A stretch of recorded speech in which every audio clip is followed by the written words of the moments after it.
One of the biggest traits that lets high performers down is perfectionism. A couple of weeks ago, I sent through a project to a client.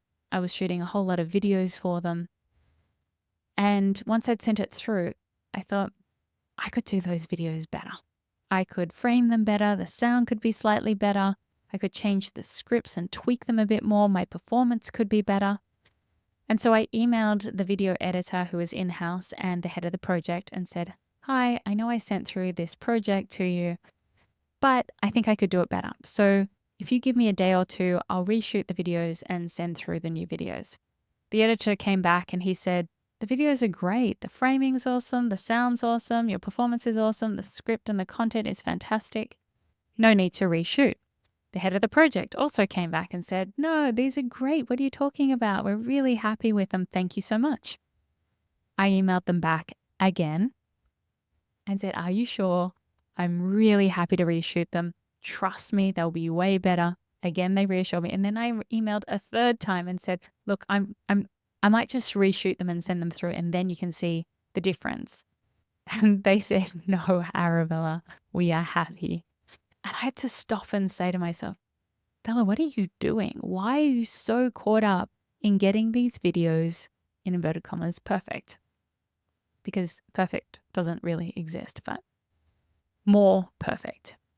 And what I realized is that there's a deep fear that if I'm not perfect, then it won't be good enough, and then they won't like the videos, and I'll be rejected, and something terrible will happen.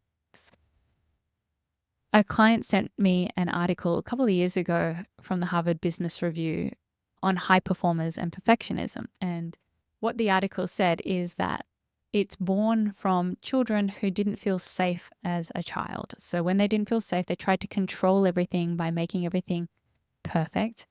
And then they wouldn't get anything wrong. And so if they didn't get things wrong, then they wouldn't feel negative emotions. And they would also potentially get loved or get their needs met. Now, that may or may not have happened to you, but it is a self-protection device, perfectionism, because our two biggest fears, not being good enough and being rejected. If I'm not good enough, then I'll be rejected. And that's a very real fear because we're tribal. And if you were rejected from your tribe, that meant almost certain death. So we have this sensor in our brain that goes, I must be perfect. You have this constant inner dialogue. You start to ruminate. You're constantly looking for what is wrong so that you can make it better. This is extremely tiring. It chips away at your self-worth and it lowers your level of satisfaction and joy, and also crushes all other possibilities that could be present. We think this thought is absolutely true, that this is not good enough and I will be rejected. We believe this one thought is true. You also miss out on what is working, like what is good. And that focus means that you're often very negative, even if you try to hide it.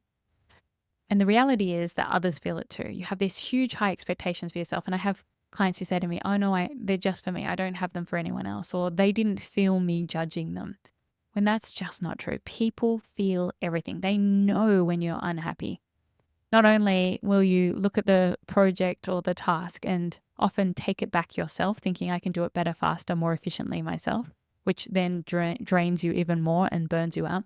But the other person feels dismissed. They feel unsupported, uninspired, and they start to get resentful.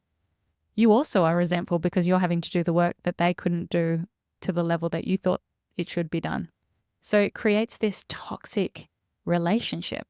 The irony is that the perfectionist will not share what they want in order for it to be perfect. They think it's obvious. Like it's obvious what perfect looks like. So they're setting traps for the people around them to be perfect without letting them know what that looks like.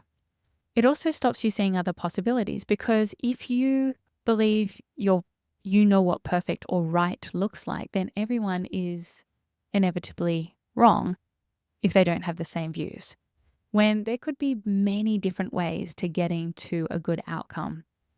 And there might even be better ways of getting to a good outcome.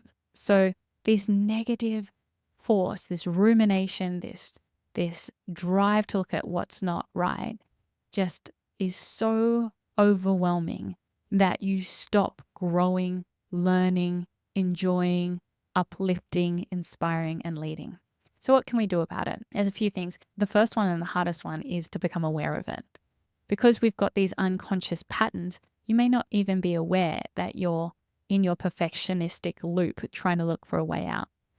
And in the case with the videos that I did, I mean, I could change that. I could reshoot and send them videos. But what about cases where you can't change what's happened? Say it's in the past, maybe you spoke at a conference or you delivered a presentation or you ran a project and it's done with. That's even worse because then we get caught up in this toxic shame.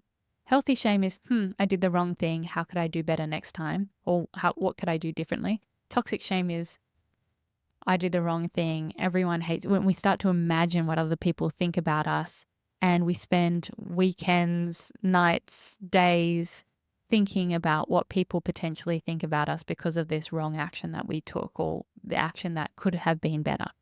So that toxic shame is very draining. So first of all is just realizing, oh my God, I'm ruminating. I'm on my perfectionistic route in my brain.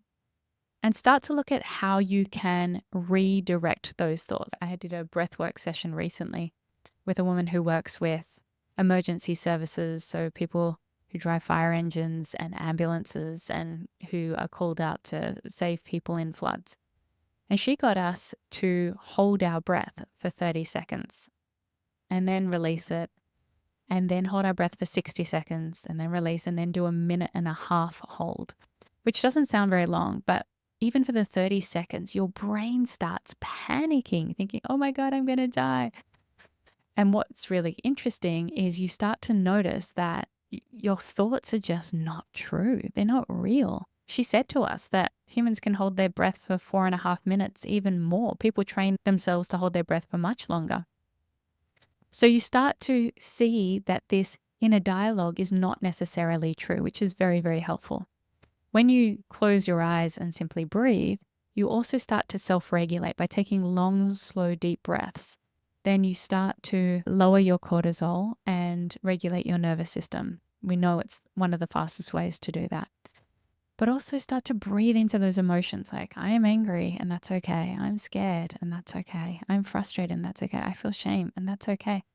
And those emotions start to change once you breathe into them and go towards them. If you repress them, go, I'm not scared, I'm not angry, I'm not frustrated, you just get worse and worse and get caught up in that inner dialogue more and more. So just breathe, acknowledge what you're feeling. Yeah, I'm really anxious. And that's okay. And then the emotions change. Lots of papers I've read say that it changes every 30 to 60 seconds if you breathe into those emotions. So that's very, very helpful. You can also challenge the thought. Byron Katie uses 4 questions. And the first question is it true? Is it true that those videos are terrible? And really meditate on it. And it's only a yes or no answer. I have to say, no, it's not true. The second question is, do you absolutely know it to be true? And if you meditate on that, do I absolutely know this thought to be true?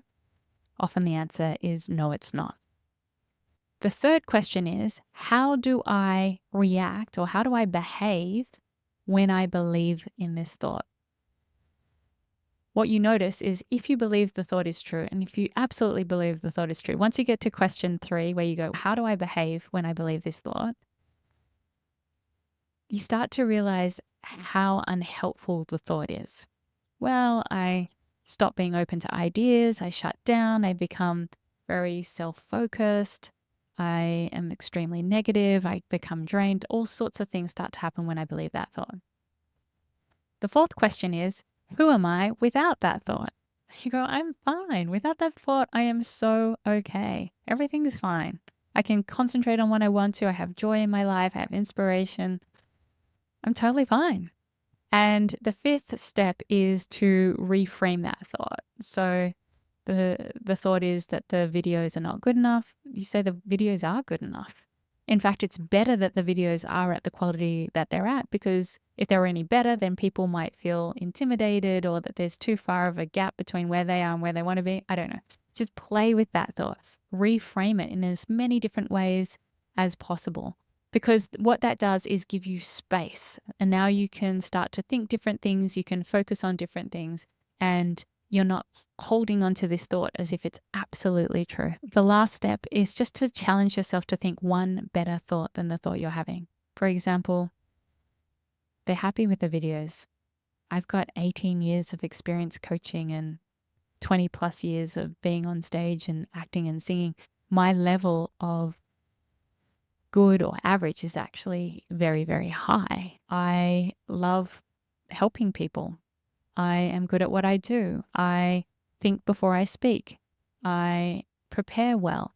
So you just start to think of one better thought than the thought you're having. And what we're doing here is trying to rewire the brain. Because when you're constantly thinking the same default negative thoughts, then what starts to happen is your brain reinforces those thoughts. Whereas if you start by having better and better thoughts, then that becomes the default. And the best way you can do that is in the morning when you're walking or doing your morning exercise or meditation, whatever you do in the morning. Start to choose those kinds of thoughts. I call it a positive self-wrap. So I'm strong, I'm powerful, I can choose how I want to feel. I'm good, I know how to reset. Like I just talk to myself in a really positive way and start to rewire that negative thought pattern, which isn't helping me. Because perfectionism doesn't help you. It doesn't help others, and it doesn't help our careers or our communities or our environments. So focus on changing that behavior for yourself. And what you'll do is give others permission to do the same.